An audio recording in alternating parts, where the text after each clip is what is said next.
Hey everyone, Eric Watson here, freelance writer, player of games, writer of words, recorder of videos, and tabletop role-playing aficionado. Welcome to another DM's Guild review, my written and video review series. Take a look at the adventures and supplemental material at the Dungeon Masters Guild website. For this video, I'll be reviewing the Encounter book, Tales from the World's End, designed by Bobby Ellis, Hiten, Dave, James Dodds, Kathleen Harrington, Logan Smith, Lucas Zellers, Miłosz Gawęcki, Nikolas, Totief, Saga, Mackenzie, and Vall, Syrene for Dungeons & Dragons 5th edition. Review copy has been provided for the purposes of this review. If you enjoy my content, consider using my affiliate links for online shopping and supporting me via patreon.com/roguewatson. Who here likes Eldritch Horror? Lovecraft specifically, and of course there is a sidebar in here that tells you that H.P. Lovecraft himself was actually a kind of big piece of shit, but a great example of a problematic fave, because obviously his works have been beloved by many in terms of horror, and horror when it comes to the unknowns and getting into some primal fears about our limitations and understandings of the world beyond our own, and also just really cool, like, you know, tentacled monsters and all these cool things that I think fits into D&D very, very well. I think fantasy and horror is an interesting melding, and more than anything, I think when you combine fantasy and horror, you end up with The Witcher. So a lot of times I get flashbacks to playing The Witcher games or watching the show or something whenever I see a fantasy situation that is like straight horrifying. Not even necessarily gothic horror, but just whatever the situation is, it's meant to be scary. That could be challenging with D&D though, because 5th edition is almost super heroic when it comes to the players and how powerful they get. So you end up with probably half of these encounters are like tier 1. There are 16 total encounters. This is a almost 100-page encounter book, and when you use the word encounter, you can mean different things, and it gets really tricky with the terminology between what's an encounter, what's a mini adventure, what's a side quest. And mainly all of these, I'll use the word encounter because that's what the designers use. These encounters are maybe between 2 and 4 pages long, so generally pretty short, and yet some of them really pack a ton of content in there where you almost feel like they're a mini adventure, like they've got a timeline of events that happen and, you know, different situations the players have to deal with where it takes place over several days, while others are basically like, hey, you arrive at this place and you have to go fight this monster, and that to me is more of an encounter than others. So it kind of stretches the definition with some of the entries more than others, but you do get technically a range from 3rd level, I believe, up to 12th level. But in fact, I'm looking at my notes right now. 1, 2, 3, 4, 5, 6 of the, 16 are for tier 1. So a little less than half of them are, which is kind of impressive, because usually when you picture horror, you kind of have to use those low levels, because again, players just get so damn strong. I am a pretty big fan of this book. I'm not even the biggest fan of horror or eldritch horror in general. In fact, I spoke about The Witcher, and I'm not even a big Witcher fan. It's just, that's what fantasy and horror reminds me of. And yet I really appreciate when a supplement book like this goes really hard on its theme. And boy, this is a cool theme to explore, and they do such a good job, not only of the actual content, but the layout and design of this book is just gorgeous. Like the first of all, the fucking black with the white text is a bold choice. That is a bold choice. I think they pull it off here. It's not something out, and yes, there is a printer-friendly version that you can also get, thankfully, that is included with not all the ink here. But it looks really good, and obviously helps a lot with that immersive factor of pulling you into these tales of horror. One thing it has throughout the entire supplement book is what it refers to as grim correspondence, which are these 2 letters between a peddler and a librarian, as they're the peddler basically finding things, the librarian is, as you know, tracking all the knowledge. And they're all written in a very creepy, cool way that really reminds you of that kind of Lovecraftian, you know, eldritch horror style of investigative horror and discovering things. Really excellently well done. And on top of that, we get some fantastic artwork throughout. There are maps included, but unfortunately they are not full color battle. I guess they are battle maps. They're gridded, but they're like sepia tone, and it's tricky because on the one hand, I usually knock supplements for not giving me, you know, battle maps I can throw right into a VTT, but here I just am so in love with the design and the layout and the immersiveness that this supplement gives me that I'm going to give it a pass and just say, you know what, that's fine. The fact that there are maps for most of these is awesome, but really what I just love is the design of this book it works so well for drawing me into this very creepy, cool, setting that this entire book explores. And then just organized wise, it does a really fun thing where it has, very clearly you can tell where the start of one adventure begins, which I really am thankful for as you're flipping through this thing. And you can see at the beginning we get who the author was, which is always good on these collaborative works, although I will ding this product for not having a nice about the author section, because if I end up liking an author particularly, like there are 2 or 3 adventures and I want to know more about them, give me that little section at the end of the supplement or at the beginning where I can look up what are some other works of theirs or links or something. So do that please in all your collaborative works. But I like that the authors mentioned here content warnings for each individual encounter is nice, suggested level range, the encounter location, which is helpful because if you want to just drop something in somewhere in your campaign, and then a quick overview, which is literally like, hey, describe your entire encounter in 1 sentence. That is incredibly helpful. Just super thumbs up for the way this is organized. So I think I'm not going to go through every single one of these because there's just too many to go over, but I think I'm going to just do maybe my top 5 and kind of give you an example of the encounters that this book provides.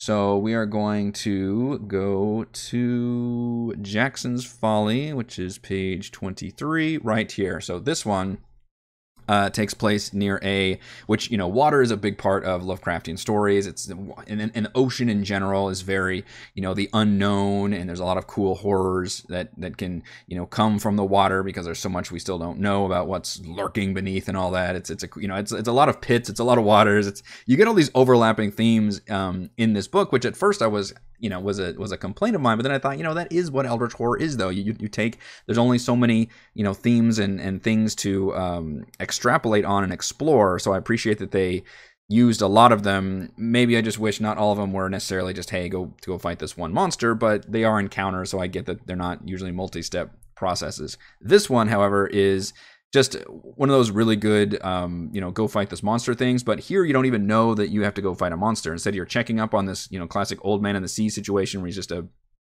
old fisher who's got his shack by the sea, and people are worried because he's been, they thought he was retired, but they see him putting on his big diving suit and going underwater and bringing up all this crap and piling it all around his shack and basically acting really weird. And so you go to investigate it.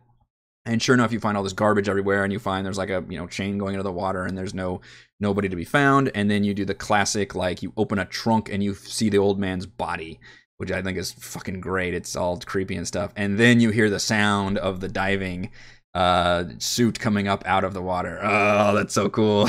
It's so horrific, just stomping its way. And it turns out that the old man had found a tentacle rod, which was cursed and attached to him, and also by attaching it to himself, that brought on this other eldritch horror creature that basically took over his body and took over the diving suit. And it's got this cool stat block, which you will see this repeated several times throughout this encounter book, which are really interesting custom stat blocks for all these really interesting, crazy, cool, body horror monsters that I think the eldritch horror genre does very, very well. And in this case, it even has an extra thing where if it gets like damaged, then its true form like leaks through and casts like arms of Hadar all the way around it. It can animate all these chains. It's just really cool custom stat blocks, no matter what the level range is. So, and by the way, there's an ending page at the end of this supplement that says, hey, these are our inspirations for a lot of these stories, and one of them is BioShock, which is of course the classic diving helmet suited behemoth bosses that you fought in that game. So I really like that one because I love the classic trope of finding the body and then hearing this creature like, oh shit, what is that thing? And it turns out to be this giant nasty menace.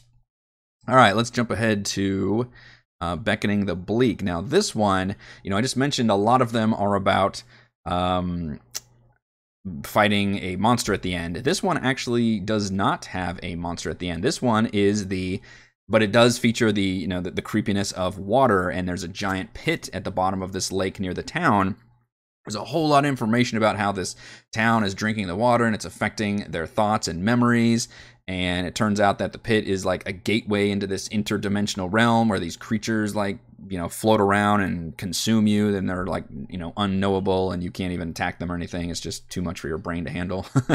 And it's really interesting because there is no like boss here. It's very immersive and very exploration. It wouldn't be right for necessarily a lot of hack and slash groups, but for really evoking that theme of terror from like the fact you can only interact with the pit properly in your dreams, and that's where you see the what you thought was a victim of the dreams. He's got catatonic. It turns out he's there like in the pit in the dream world, like trying to get away from it. Like it does some really, really cool things. I'm probably not even describing it very well because it's hard to describe. It's like, with a lot of Lovecrafting stuff, it's indescribable. But I think the right DM can really do some fun things here, and it's just a really neat idea because specifically it's so much different than a lot of the other encounters where it doesn't just involve a big boss fight at the end or some monstrous creature. It's just really an interesting. It's very creepy, but without it there being like some dangerous threat necessarily. It's like this.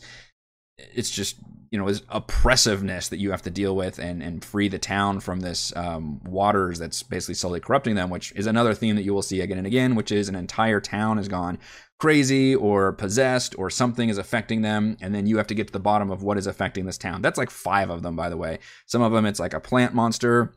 Others it's like the cubes they find, and the cubes like are the essences of mind flayers that are being possessed by that. There's one of them is just they're all part of this cult that turns into it's actually like a adult Ublex at the end who's been luring people into this ruined chapel or whatever. Like there's a lot of them where you have to deal with just crazed villagers. And again, I was initially like, oh man, so many of these are like overlapping, but again, that is the theme. Like that's there's only like 4 or 5 I think different themes you can expand on in if you're doing real eldritch horror, especially inspired by Lovecraft. You're going to end up with a lot of those kind of samey stories, but I think there's enough variety here that does get pretty interesting. 56 is Song of the Sea, another one I really enjoyed.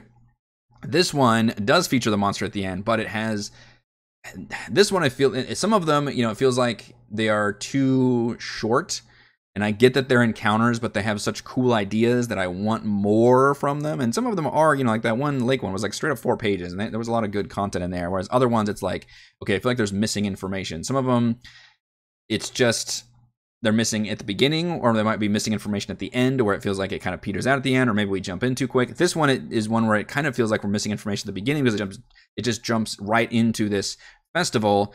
I would have preferred a build up to this, but that being said, this is one of my favorite ones because of the climax involved, which is basically the whole encounter, which is 5 bards are on this stage and they're all reciting this poem, and it's a really creepy, chanting almost poetry. And you realize pretty quickly that it's like meant to like summon something bad and transform people into monsters and do all this really bad shit. And it's mechanically laid out pretty well because every act, which I think is every round, I want to say, a different bard speaks, and then when they speak and complete their thing, a different thing happens. The first one, nothing bad happens, but it gives all the players a chance to roll skill checks and figure it out. And then by the second one, suddenly people are turning into deep scions. By the third one, like mists are spreading out, magical darkness is appearing. By the fourth one, everybody gets affected by the confusion spell.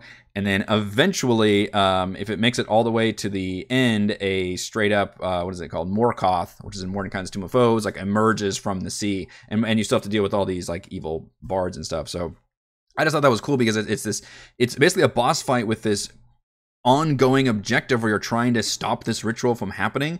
But since there's 5 characters, you have to be able to shut down each of them because it says that only one has to be reciting the poem at a time, where the others will all jump in and defend that one. So it becomes an interesting objective based boss fight to try to stop them from completing the ritual. I thought that was really interesting and also immersive with the fact that it's, as they're completing their thing, it's slowly transforming citizens into monsters and doing all that. That was very, very cool. Even if I wanted more build up for that one in the beginning. Number 61, the next one, we're actually going to do almost 3 in a row right here. This is the Hobbs End Horror. So this is just another, go kill a monster thing. And this one reminded me of The Witcher also, because that's a lot of what The Witcher is. Hey, go kill this really nasty monster. And you end up at a town. The town has been, deserted. It's creepy. But I just like the way that it's written. It's one of the few that actually has flavor text involved, which I was disappointed. A lot of them don't have that, because I feel like a lot of what gives the horror properly is being able to describe it in really creepy ways, and that's something that I'm not necessarily great at unless I'm reading from something ahead of time, and this one does do that. So it offers a lot of really evocative language and pulls you into the immersiveness of this creepy abandoned town. There's like ghouls that are even described in a really cool way.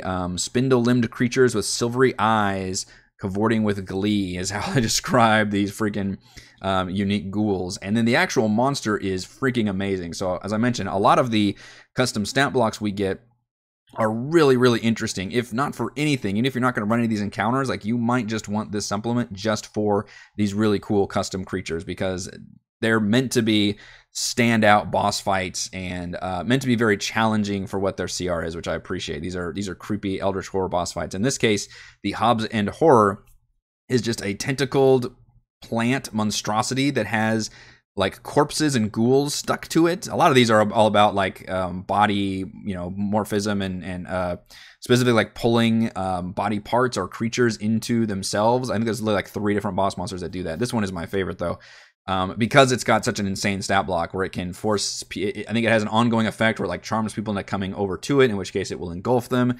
It can summon ghouls from the bodies on top of it or around it. It can then eat ghouls to heal itself.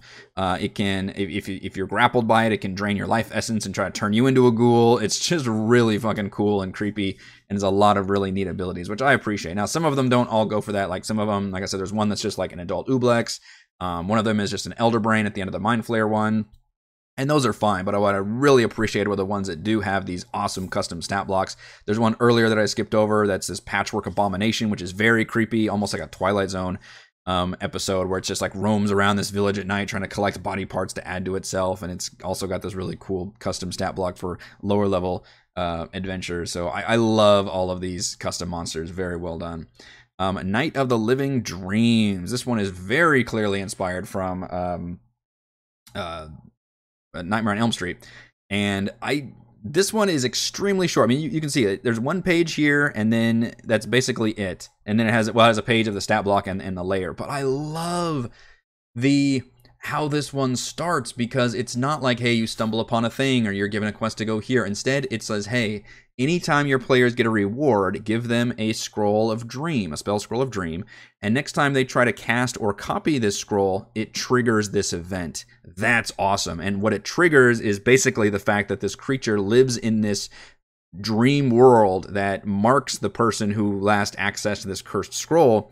And then it hunts you down. It creates this, this simulated world of whatever your nightmare is. And even, says things like if you were, maybe an abusive childhood, it'd be like your childhood home, or you're afraid of water, you'll be on like on an island in the middle of an ocean or something.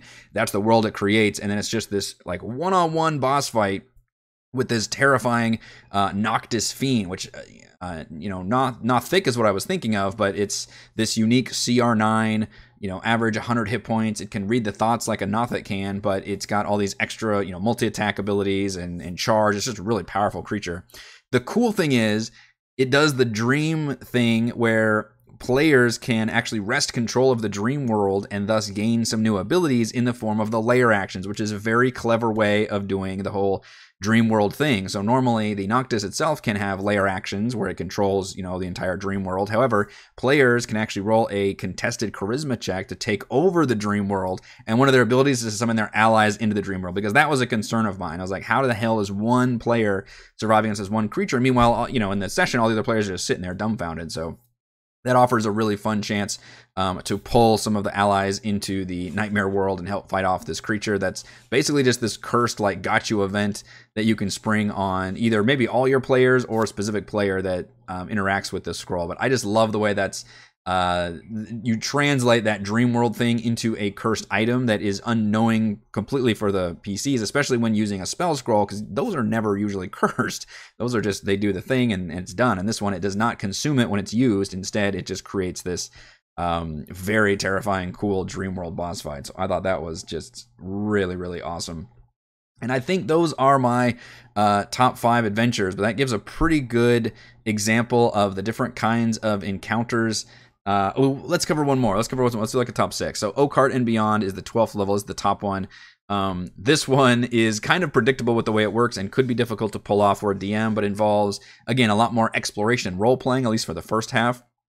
This one actually feels like a whole mini adventure where you come across this town that they say their trees burned down, and they've got this architect who's been building the structure, and it turns out the architect is very disturbed and possessed and almost never stops working, even if they injure themselves. Like, you can tell they're just completely gone crazy.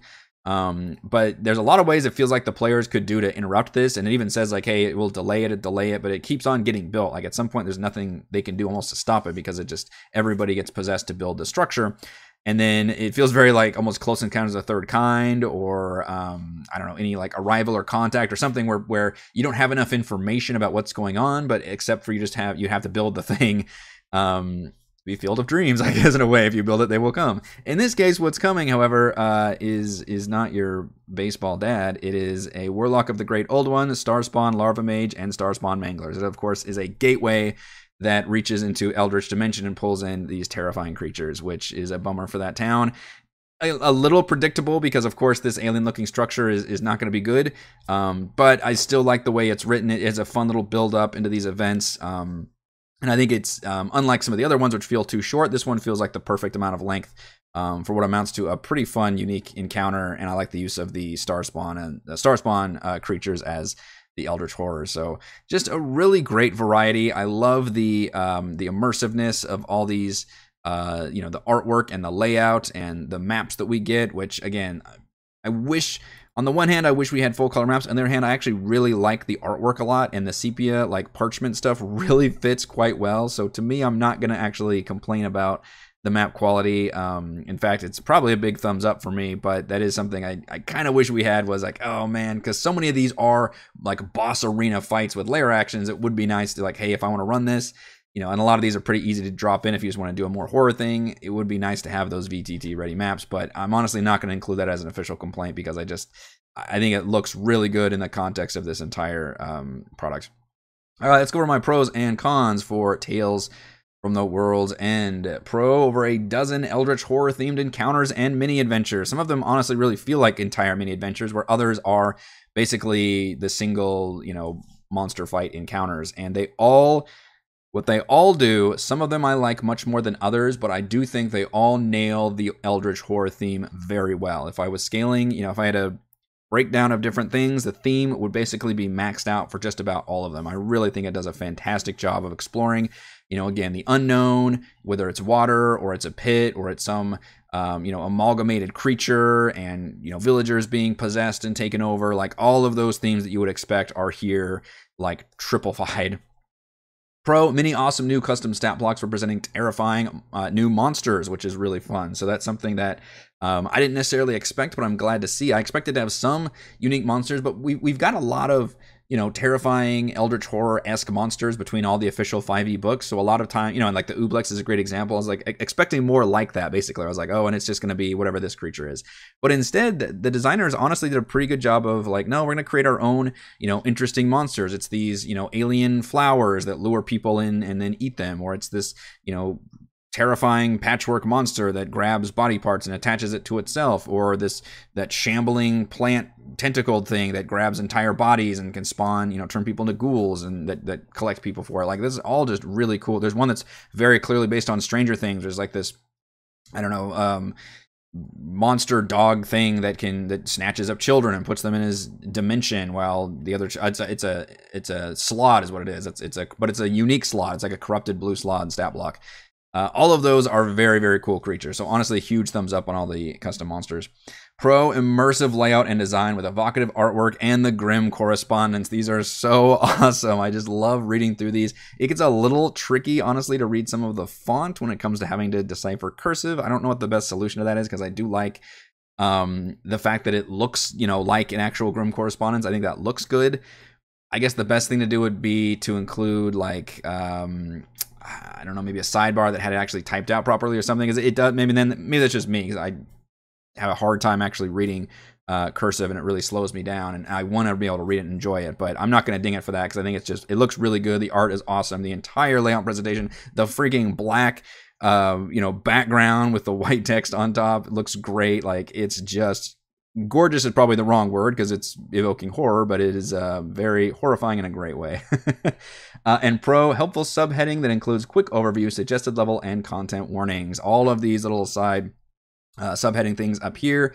That's got their nice, basically, banner with all the information at a glance is beautiful. It makes it so nice to be able to flip through and see what each, encounter is, what the level range is, what it's all about. That's just an amazing, great at a glance information to have. Cons. Some of the encounters are too short for the story they're trying to tell. They really feel like they're missing information either at the beginning or at the end, or there's just not enough information there. One of them has like this interesting Rat King monster where it like takes over other creatures and can gain their abilities because it absorbs them. Again, it's all about that, amalgamated creature. And that one has like no actual adventure associated with it. It just has like this one dungeon layer and you have to go fight it, and that's basically it. And some of them, it just feels like they're missing. Like, even the one I like, the Song of the Sea, feels like it could have used like this build up towards different events where, maybe you're meeting the bards and they're being kind of creepy or something, and you can build up to the event where you're actually doing the final performance.